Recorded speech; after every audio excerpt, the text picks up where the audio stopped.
Hello everyone, আসসালামু আলাইকুম। আশা করি তোমরা সবাই ভালো আছো এবং সুস্থ আছো। 10 মিনিট স্কুলে তোমাদের সবাইকে স্বাগতম।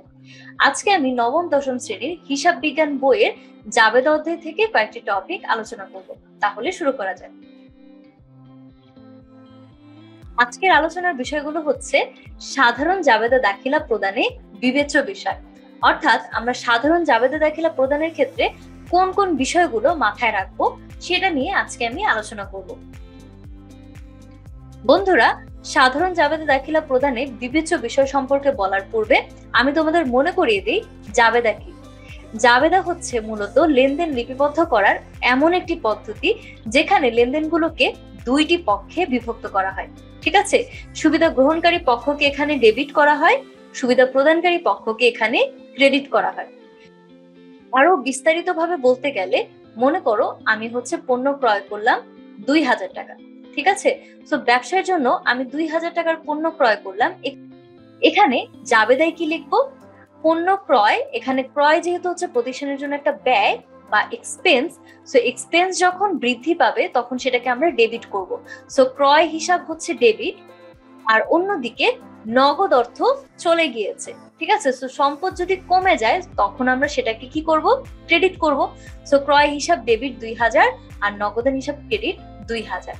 সো এভাবে মূলত আমরা জাবেদাতে লিপিবদ্ধ করব।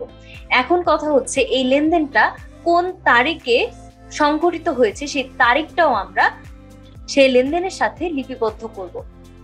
এবং শেষে আমরা যে হিসাবের নামগুলো লিখেছি, একটা হচ্ছে ক্রয় হিসাব, আরেকটা হচ্ছে নগদান হিসাব, সেই হিসাবের ব্যাখ্যা প্রদান করব যে কেন ক্রয় হিসাব ডেবিট হলো বা কেন নগদান হিসাব ক্রেডিট হলো, মানে সেই লেনদেনটা আমরা ব্যাখ্যার মাধ্যমে প্রকাশ করব। তো এটাই হচ্ছে মূলত জাবেদা। এখন সাধারণ জাবেদা দাখিলা মানে এই যে আমরা ডেবিট ক্রেডিট করছি হিসাবগুলোকে, সেই হিসাবগুলোর ক্ষেত্রে আমরা কি কি বিষয় বিবেচনা করব সেটা এখন দেখব। এখানে মূলত আমরা তিনটি বিষয় বিবেচনা করব। প্রথমটা হচ্ছে দুইটি পক্ষে বিভক্ত করা হয়েছে কি। সাধারণ জাবেদা দাখিলার ক্ষেত্রে আমাকে অবশ্যই দুইটা পক্ষে বিভক্ত করতে হবে লেনদেনগুলোকে। ঠিক আছে, সো সুবিধা গ্রহণকারী পক্ষকে আমরা ডেবিট করব, সুবিধা প্রদানকারী পক্ষকে আমরা ক্রেডিট করব। এভাবে দুই পক্ষে বিভক্ত করব। আর এই যে দুটি পক্ষে বিভক্ত করা হচ্ছে এটা মূলত দুতরফা দাখিলা পদ্ধতি অনুযায়ী। তার মানে জাবেদাতে দ্বৈত সত্তা বা দুতরফা দাখিলা পদ্ধতির প্রয়োগ নিশ্চিত করা হয়। সো প্রথমে আমরা দেখবো যে আমরা যে জাবেদা দাখিলা প্রদান করছি সেটা কি দুইটি পক্ষে বিভক্ত করছে লেনদেনটাকে, সেটা আমরা দেখব। এরপর দেখার বিষয় হচ্ছে ডেবিট টাকা সমান সমান ক্রেডিট টাকা হয়েছে নাকি। এই যে পণ্য ক্রয় করেছি আমরা কিন্তু ক্রয় হিসাব 2000 টাকা ডেবিট করেছি, ঠিক একইভাবে নগদান হিসাবকে ক্রেডিট করেছি কত টাকা দ্বারা? 2000 টাকা দ্বারা। সো ডেবিট টাকা যদি 10,000 টাকা হয় একটা হিসাব কাল শেষে, তাহলে ক্রেডিট টাকা কত হবে? 10,000 টাকা। সো এটাই হচ্ছে মূলত জাবেদার আরেকটি গুরুত্বপূর্ণ বিষয়। প্রথমটা হচ্ছে দুইটা পক্ষে কি বিভক্ত করা হয়েছে লেনদেনগুলোকে, আর দ্বিতীয়টা হচ্ছে ডেবিট টাকা সমান সমান কি ক্রেডিট টাকা হয়েছে নাকি। সো যদি দুইটা টাকার পরিমাণ সমান না হয় তাহলে ধরতে হবে যে আমার জাবেদাটা ভুল হয়েছে। অনেক সময় আমরা কি করি, ডেবিটে ঠিকই 10,000 টাকা লিখি কিন্তু ক্রেডিটে একটা জিরো হচ্ছে কম লিখি, মানে 1,000 টাকা লিখি। তখন কিন্তু একটা হিসাবকাল শেষে আমি যখন ক্যালকুলেট করব তখন আমার টাকার অঙ্ক মিলবে না। সো আমি জাবেদার মাধ্যমে আবার দেখব যে আমার ডেবিট টাকা বা ক্রেডিট টাকা আমি ঠিক মতো লিপিবদ্ধ করেছি নাকি। তো জাবেদার ক্ষেত্রে আমরা অবশ্যই দেখব ডেবিট টাকা এবং ক্রেডিট টাকা সমান হচ্ছে নাকি। আর 3 নাম্বার পয়েন্ট হচ্ছে হিসাবের শিরোনাম দেওয়া হয়েছে নাকি। হিসাবের শিরোনাম বলতে বোঝানো হচ্ছে যে আমরা যে এখানে পণ্য ক্রয়, সো ক্রয় হিসাব লিখলাম, নগদান হিসাব লিখলাম, সো হিসাবের শিরোনাম প্রদান করছি নাকি। আমরা ডেবিট এবং ক্রেডিটে বিভক্ত করলে কিন্তু হচ্ছে না, আমাকে অবশ্যই হিসাবের শিরোনাম প্রদান করতে হবে। ঠিক আছে, আমরা হিসাব চ্যাপ্টারে দেখেছি যে হিসাব মানে লেনদেন থেকে আমরা কিভাবে হিসাবগুলো লিখবো। যেমন ধরো এই যে পণ্য ক্রয় করা হয়েছে এটা কিন্তু আমরা ক্রয় হিসাবে লিখবো, আর আসবাবপত্র ক্রয় করা হলে আমরা আসবাবপত্র হিসাবকে ডেবিট করব। সো এটা আমরা হিসাব চ্যাপ্টারে দেখেছি যে হিসাবের শিরোনাম কিভাবে প্রদান করতে হয়। এখন জাবেদার ক্ষেত্রে আমরা শুধু ডেবিট বা ক্রেডিট টাকায় বিভক্ত করলেই হবে না, আমাকে অবশ্যই হিসাবের শিরোনাম প্রদান করতে হবে। এখন হিসাবের শিরোনাম কিভাবে সঠিকভাবে প্রদান করতে হবে সেক্ষেত্রে কিছু বিষয় রয়েছে, আর সেই বিষয়গুলোই আমরা আজকে দেখব। নিচে জাবেদা দাখিলার কতিপয় বিবেচ্য বিষয় উদাহরণ সহ উল্লেখ করা হলো। এখন এখানে কয়েকটি উদাহরণের মাধ্যমে আমরা দেখব যে কোন কোন বিষয় বিবেচনা করতে হবে। সো ক নাম্বার হচ্ছে পণ্য, মাল, চেক প্রভৃতি নামে কোনো হিসাব হবে না। তো বন্ধুরা, আমরা যদি পণ্য ক্রয় করি তখন আমরা পণ্য হিসাব লিখতে পারবো না। আমরা যদি মাল ক্রয় করি আমরা মাল হিসাব লিখতে পারবো না। চেকের মাধ্যমে যদি পণ্য ক্রয় করি তাহলে চেক হিসাব লিখতে পারবো না। সো প্রভৃতি নামে আমার কোনো হিসাব হবে না, মানে হচ্ছে পণ্য, মাল, চেক ইত্যাদি নামের কোনো হিসাব জাবেদাতে হবে না। এখন কয়েকটি উদাহরণ দেখবো।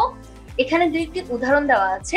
একটা হচ্ছে পণ্য বিক্রয়, তো এটা জাবেদা হবে নগদান হিসাব ডেবিট, আর হচ্ছে বিক্রয় হিসাব ক্রেডিট। নগদান হিসাবকে ডেবিট করেছি কারণ পণ্য বিক্রয়ের ফলে আমার নগদ অর্থ আসবে, মানে ব্যবসা প্রতিষ্ঠানে অ্যাসেট বৃদ্ধি পাবে। সো নগদ অর্থ যেহেতু অ্যাসেট, আর অ্যাসেট যখন বৃদ্ধি পায় তখন আমরা সেটাকে কি করি, ডেবিট করি। আর অন্যদিকে বিক্রয় হচ্ছে প্রতিষ্ঠানের জন্য আয়, সো আমরা বিক্রয় হিসাবকে ক্রেডিট করব। ওকে, সো আয় যখন বৃদ্ধি পেয়েছে তখন আমরা বিক্রয় হিসাবকে ক্রেডিট করব, আমরা কিন্তু পণ্য হিসাবকে ক্রেডিট করব না। এটা মনে রাখবে যে পণ্য বিক্রয় করা হলে আমরা লিখবো না যে পণ্য বিক্রয় হিসাব ক্রেডিট, আমরা শুধু লিখবো বিক্রয় হিসাব ক্রেডিট। এরপর হচ্ছে পণ্য ক্রয় বাবদ চেক প্রদান। তো পণ্য ক্রয় বাবদ যদি চেক প্রদান করা হয় তখন আমরা লিখবো ক্রয় হিসাব ডেবিট, আর হচ্ছে ব্যাংক হিসাব ক্রেডিট। কেননা ক্রয় হচ্ছে ব্যয়, সো ব্যয় যখন বৃদ্ধি পায় মানে এক্সপেন্স বৃদ্ধি পেলে তখন হবে ডেবিট।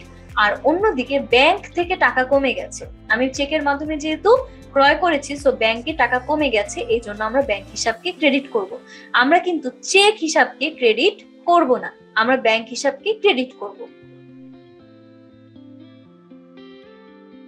এরপর হচ্ছে পণ্য ক্রয় ও বিক্রয়ের ক্ষেত্রে যথাক্রমে বিক্রেতা ও ক্রেতার নাম উল্লেখ থাকলে, মানে আমরা যখন পণ্য ক্রয় বা বিক্রয় করব, ধরো মিস্টার রহিমের কাছ থেকে পণ্য ক্রয়, মিস্টার করিমের নিকট পণ্য বিক্রয়, সো এভাবে যদি বিক্রেতা এবং ক্রেতার নাম উল্লেখ থাকে তাহলে আমরা বুঝবো যে সেটা বাকিতে হয়েছে।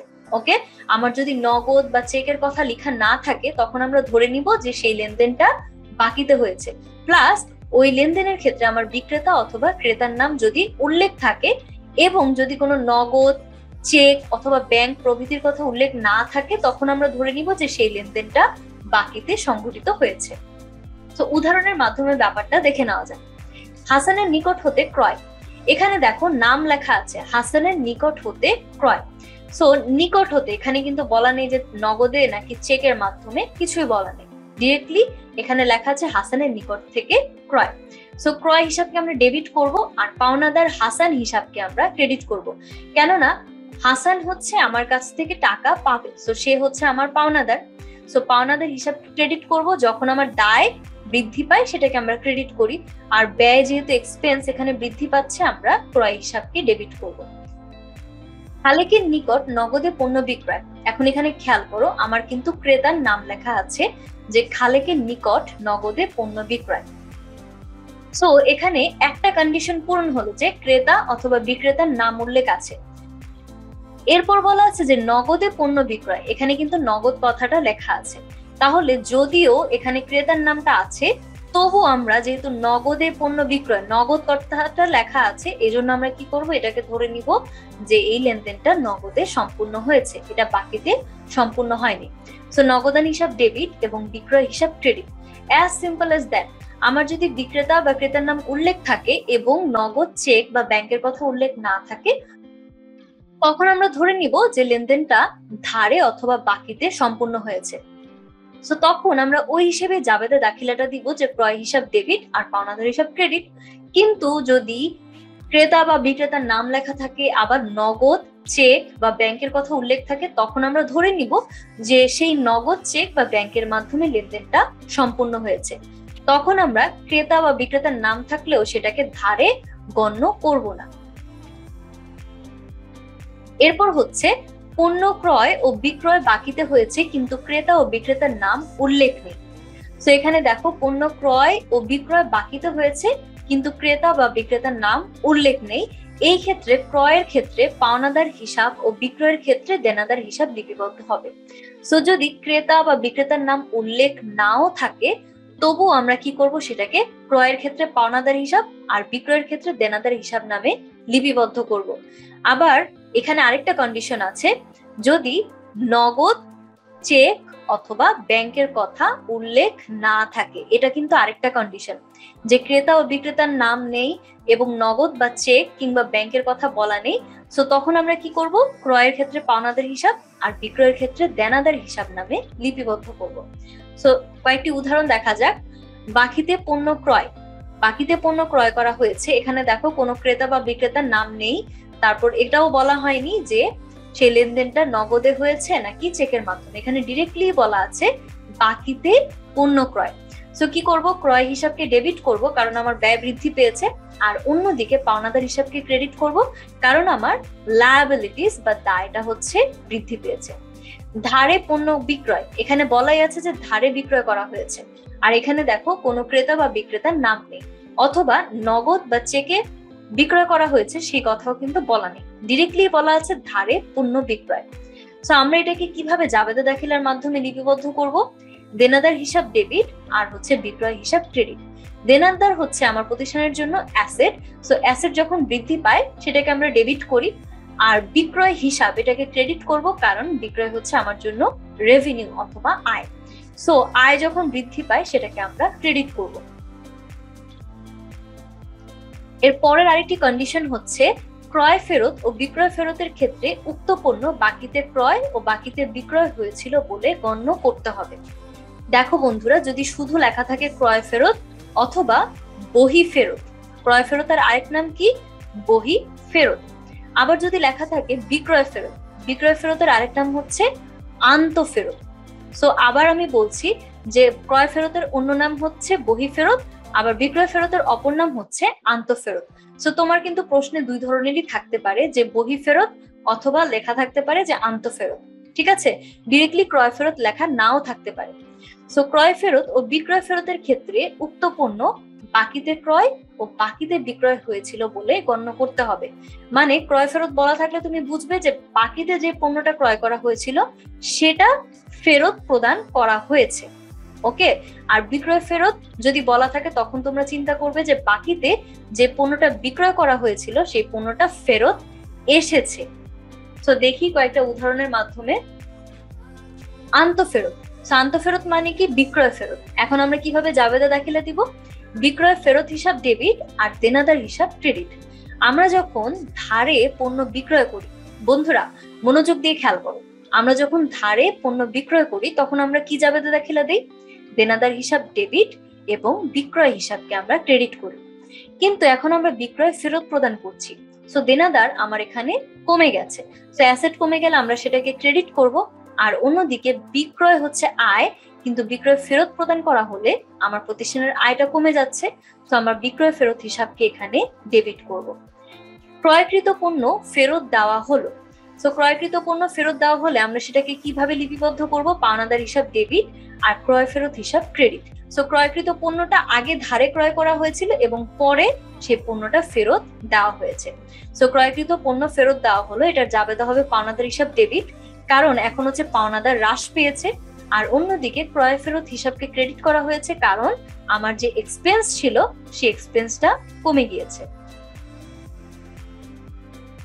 এরপর হচ্ছে সম্পদ ক্রয় ও বিক্রয়ের ক্ষেত্রে নতুন, পুরাতন, ক্রয়, বিক্রয় প্রভৃতি শব্দ ব্যবহার করা যাবে না। তো ভালোভাবে লক্ষ্য করো, যখন সম্পদ বা স্থায়ী সম্পত্তি ক্রয় ও বিক্রয়ের কথা বলা হয় তখন আমরা হিসাবের ক্ষেত্রে সেই স্থায়ী সম্পত্তির নামে লিখবো, আমরা নতুন, পুরাতন অথবা ক্রয়, বিক্রয় এগুলো হচ্ছে ব্যবহার করব না, ঠিক আছে। যেমন আসবাবপত্র ক্রয় হিসাব, পুরাতন যন্ত্রপাতি বিক্রয় হিসাব, এভাবে আমরা একদমই লিখবো না। আমরা লিখবো কি, আসবাবপত্র হিসাব, আমরা লিখবো হচ্ছে যন্ত্রপাতি হিসাব, আমরা লিখবো অফিস সরঞ্জাম হিসাব। আমরা কোনোভাবেই নতুন, পুরাতন, ক্রয়, বিক্রয় এই শব্দগুলো ব্যবহার করব না। যেমন দেখো এখানে বলা আছে নতুন আসবাবপত্র ক্রয়, সো দেখো এখানে কিন্তু লেনদেনে নতুন কথাটা লেখা আছে, কিন্তু আমরা যখন জাবেদা দাখিলা দিব তখন এই নতুন শব্দটা আমরা ব্যবহার করব না। সো আসবাবপত্র ক্রয় আমরা কি করব, আসবাবপত্র হিসাবকে ডেবিট করব আর নগদান হিসাবকে ক্রেডিট করব, কারণ আসবাবপত্র এখানে হচ্ছে স্থায়ী সম্পদ, আর স্থায়ী সম্পদ ক্রয় করলে আমরা সেই স্থায়ী সম্পদের নাম লিখে সেটাকে ডেবিট করি, যেহেতু এটা অ্যাসেট। আর যদি পণ্য ক্রয় করতাম তখন আমরা ক্রয় হিসাবকে ডেবিট করতাম। আচ্ছা, পুরাতন যন্ত্রপাতি বিক্রয়, এখানে যদিও লেনদেনে পুরাতন লেখা আছে, আমরা কি জাবেদা দাখিলার ক্ষেত্রে পুরাতন লিখবো?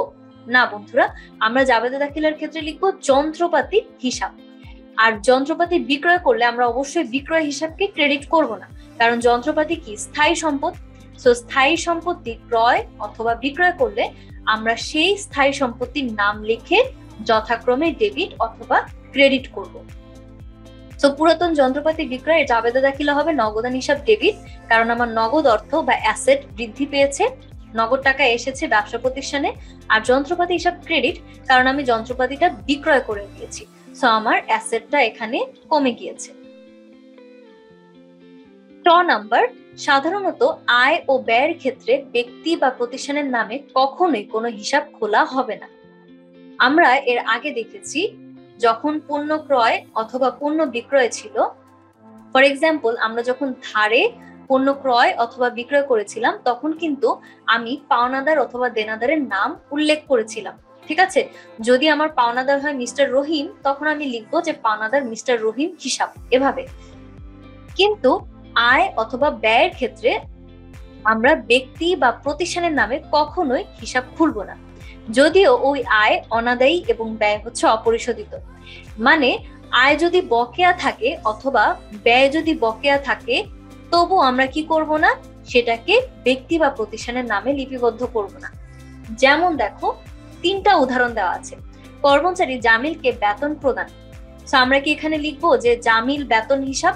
অবশ্যই না, আমরা লিখবো বেতন হিসাব ডেবিট আর নগদান হিসাব ক্রেডিট, কারণ বেতন হচ্ছে প্রতিষ্ঠানের জন্য একটা খরচ অথবা এক্সপেন্স। তো আমরা শুধুমাত্র সেই বেতন নামক হিসাবটাই লিখবো যে বেতন হিসাব ডেবিট আর নগদান হিসাব ক্রেডিট। যদিও আমরা ধারে পণ্য ক্রয় বা বিক্রয়ের ক্ষেত্রে আমরা ক্রেতা এবং বিক্রেতার নাম উল্লেখ করেছিলাম, কিন্তু এই ক্ষেত্রে হচ্ছে আলাদা। এক্ষেত্রে হচ্ছে বেতন যেহেতু প্রতিষ্ঠানের জন্য একটা ব্যয়, তো আমরা বেতন হিসাব লিখবো। মনি স্টেশনারি হতে বাকিতে মণিহারি দ্রব্য ক্রয়, তো এখানে আমরা মনি স্টেশনারি কোনোভাবে লিখবো না, আমরা লিখবো মণিহারি হিসাব। সো মণিহারি হিসাব ডেবিট এবং বকেয়া মণিহারি হিসাব হচ্ছে ক্রেডিট, কারণ বাকিতে মণিহারি দ্রব্য ক্রয় করা হয়েছে। সো মণিহারি হচ্ছে আমার প্রতিষ্ঠানের জন্য একটা খরচ, তাই এই হিসাবকে আমরা ডেবিট করলাম কারণ ব্যয়টা বৃদ্ধি পেয়েছে। আর অন্যদিকে বকেয়া মণিহারি হিসাবকে ক্রেডিট করলাম কারণ এটা প্রতিষ্ঠানের জন্য একটা দায় অথবা লায়াবিলিটিস। সো দায় যখন বৃদ্ধি পাবে তখন সেটাকে আমরা ক্রেডিট করব। তপু ট্রেডার্স এর নিকট কমিশন প্রাপ্য হয়েছে, আমরা কি এখানে লিখবো প্রাপ্য কমিশন তপু ট্রেডার্স হিসাব? অবশ্যই না, আমরা কখনোই এই নামটা লিখবো না, আমরা ডিরেক্টলি লিখবো যে প্রাপ্য কমিশন হিসাব ডেবিট, যেহেতু এটা হচ্ছে সম্পদ অ্যাসেট, অ্যাসেট বৃদ্ধি পেলে ডেবিট করব। আর কমিশন হচ্ছে প্রতিষ্ঠানের জন্য আয় বা রেভিনিউ, এটা বৃদ্ধি পেলে আমরা কি করব, ক্রেডিট করব। 6 নাম্বার, ব্যক্তিগত বা ব্যবসায়ের প্রয়োজনে পণ্য ব্যবহার, বিজ্ঞাপনের জন্য পণ্য বিতরণ, পণ্য চুরি, পণ্য নষ্ট প্রভৃতি লেনদেনের ফলে পণ্যের পরিমাণটা হচ্ছে হ্রাস পায়। আমি যদি পণ্য ব্যবহার করি অথবা বিজ্ঞাপনের জন্য পণ্য বিতরণ করি, বা পণ্য যদি চুরি হয়ে যায় বা নষ্ট হয়ে যায়, এই সকল কারণে কি হয়, পণ্যের পরিমাণটা হ্রাস পায় অথবা কমে যায়। তাই এই সকল ক্ষেত্রে ক্রয় হিসাবকে আমরা ক্রেডিট করব। আমরা তো পণ্য নামের কোনো হিসাব আনতে পারবো না, তাই না? সো পণ্য নামের হিসাব না এনে আমরা কি করব, ক্রয় হিসাবকে ক্রেডিট করব, কারণ এখানে কি হয়েছে, আমার সেই পণ্যটা কমে গেছে। সো পণ্য কমে গেলে বা পণ্য হ্রাস পেলে আমরা ক্রয় হিসাবকে ক্রেডিট করব। যেমন দেখো, ব্যক্তিগত প্রয়োজনে পণ্য উত্তোলন করা হলো, সো পণ্য উত্তোলন করলে আমার প্রতিষ্ঠান থেকে পণ্য কমে যাচ্ছে, তাই না? সো উত্তোলন হিসাব ডেবিট আর ক্রয় হিসাব ক্রেডিট। ব্যক্তিগত প্রয়োজনে বলতে বোঝানো হয়েছে মালিক যখন ব্যক্তিগত প্রয়োজনে কোনো কিছু ব্যবসা থেকে উত্তোলন করে তখন আমরা উত্তোলন হিসাবকে ডেবিট করব। আর অন্যদিকে পণ্য উত্তোলন করেছি, সো পণ্যের পরিমাণ হচ্ছে কমে গেছে, কমে গেলে আমরা কি করব, ক্রয় হিসাবকে ক্রেডিট করব। দোকান হতে পণ্য চুরি হলো, সো পণ্য চুরি হলে আমার কি হবে, এটা একটা ক্ষতি, সো বিবিধ ক্ষতি হিসাবকে আমরা ডেবিট করব। আর অন্যদিকে যেহেতু পণ্য হ্রাস পেয়েছে, সো আমরা ক্রয় হিসাবকে ক্রেডিট করছি। এরপরে আছে প্রতিষ্ঠান হতে উত্তোলন বোঝাতে মালিকের ব্যক্তিগত উত্তোলন বোঝাবে। যদি বলা হয় যে প্রতিষ্ঠান বা ব্যবসা হতে উত্তোলন, তখন সেটা কি বোঝাবে? মালিকের ব্যক্তিগত প্রয়োজনে উত্তোলন। আর ব্যাংক হতে উত্তোলন হলে তা প্রতিষ্ঠানের জন্য হয়েছে বলে গণ্য করতে হবে।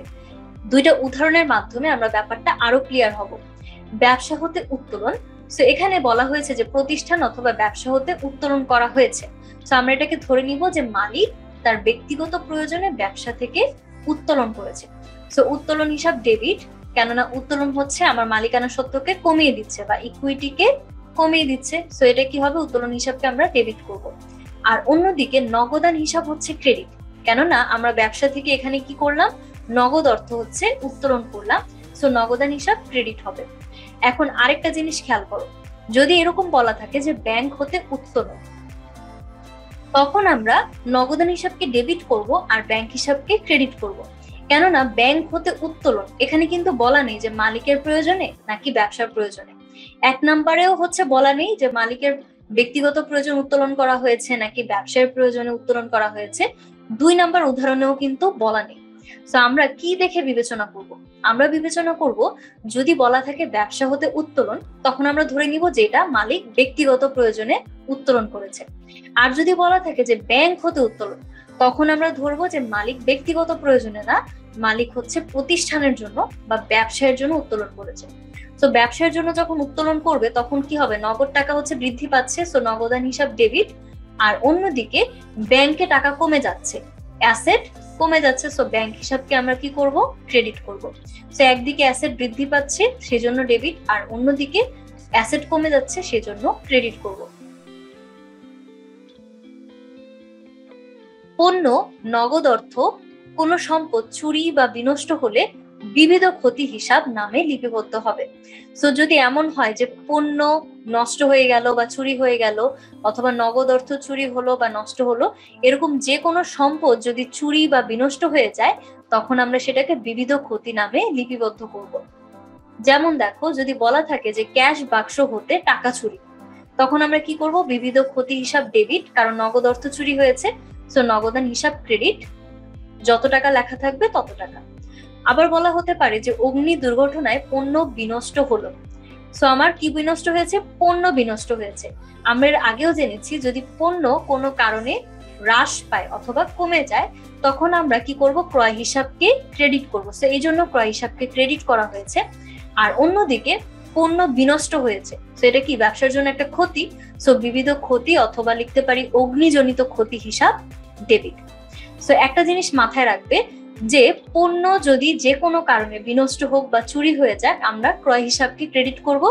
আর অন্যদিকে পণ্য, নগদ অর্থ বা কোনো সম্পদ যদি চুরি হয়ে যায় বা সেটার ক্ষতি হয়, বিনষ্ট হয়ে যায়, তখন আমরা সেটাকে কি করব? বিবিধ ক্ষতি হিসাব নামে লিপিবদ্ধ করব।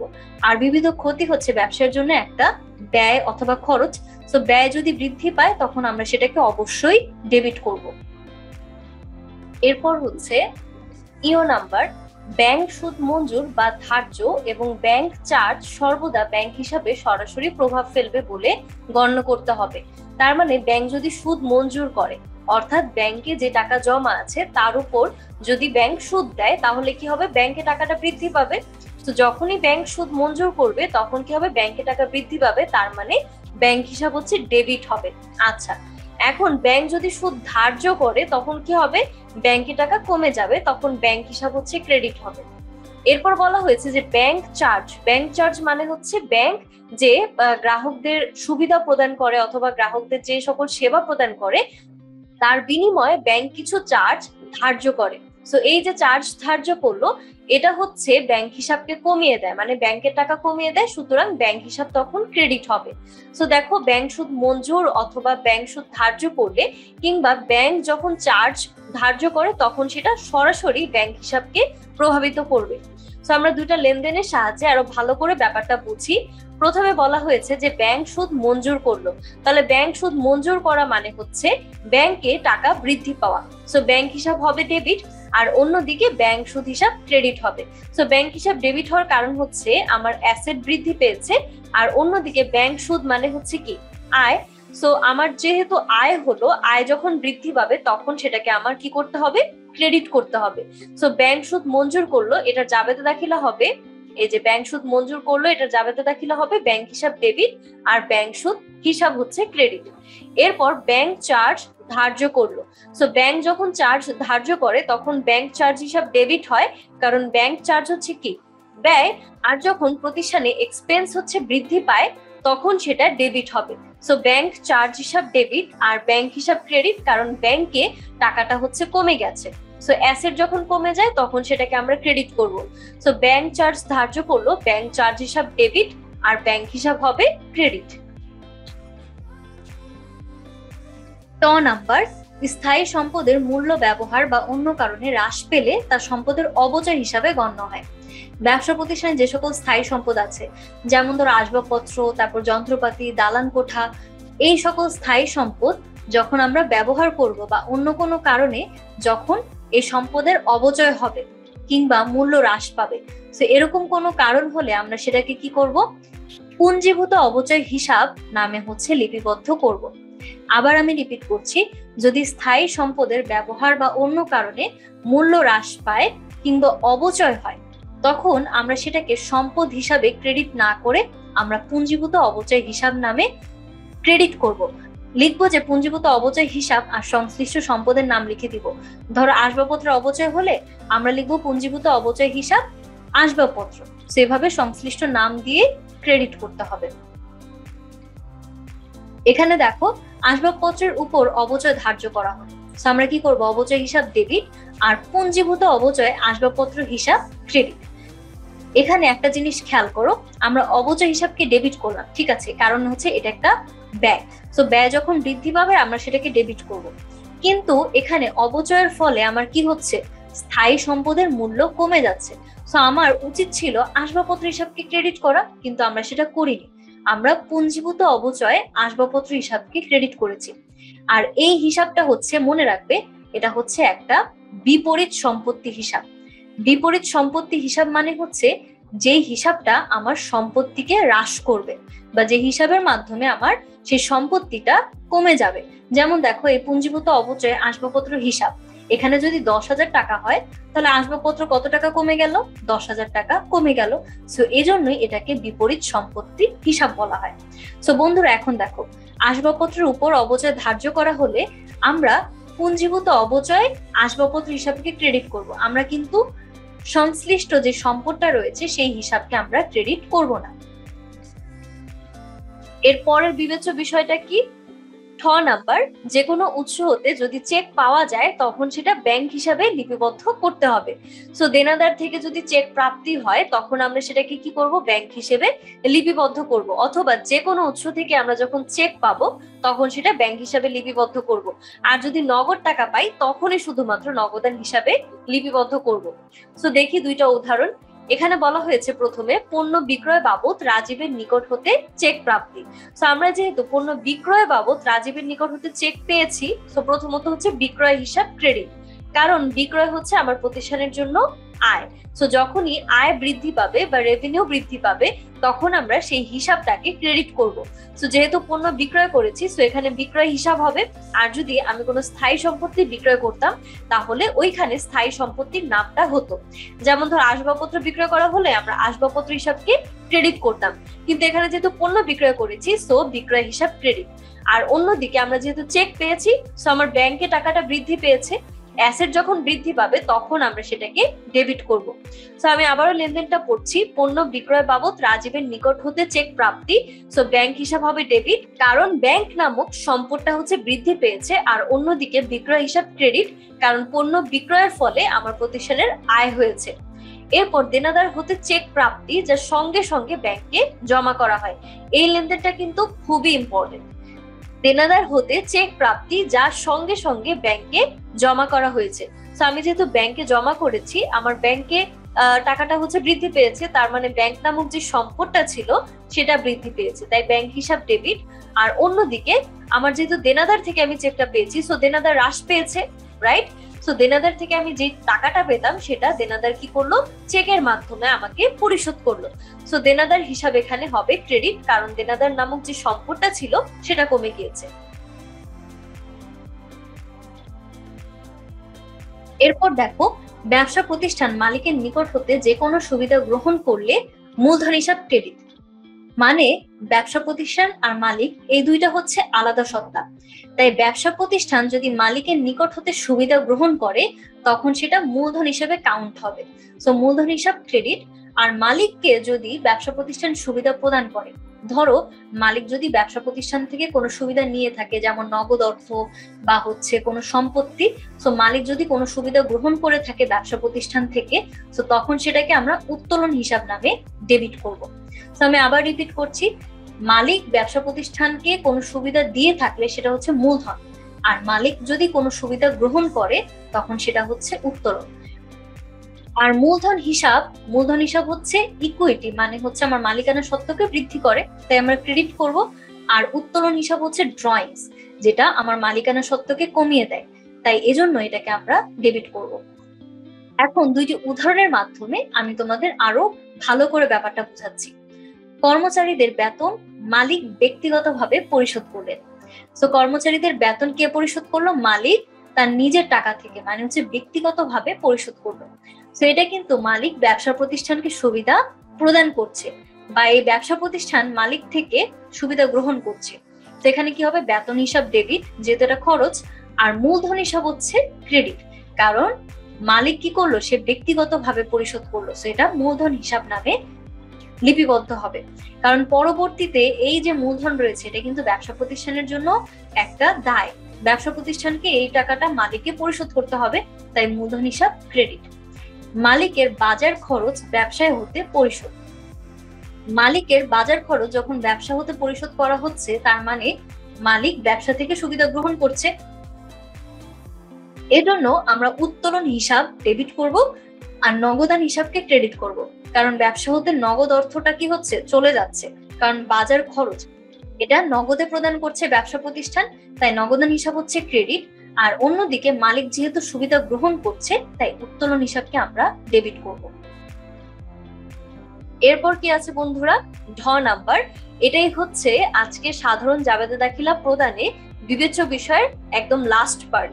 দেনা পাওনা নিষ্পত্তির সময় যে পরিমাণ অর্থ ছাড় পাওয়া ও দেওয়া হয় তা যথাক্রমে পাওনাদার ও দেনাদার হিসাবকে প্রভাবিত করবে।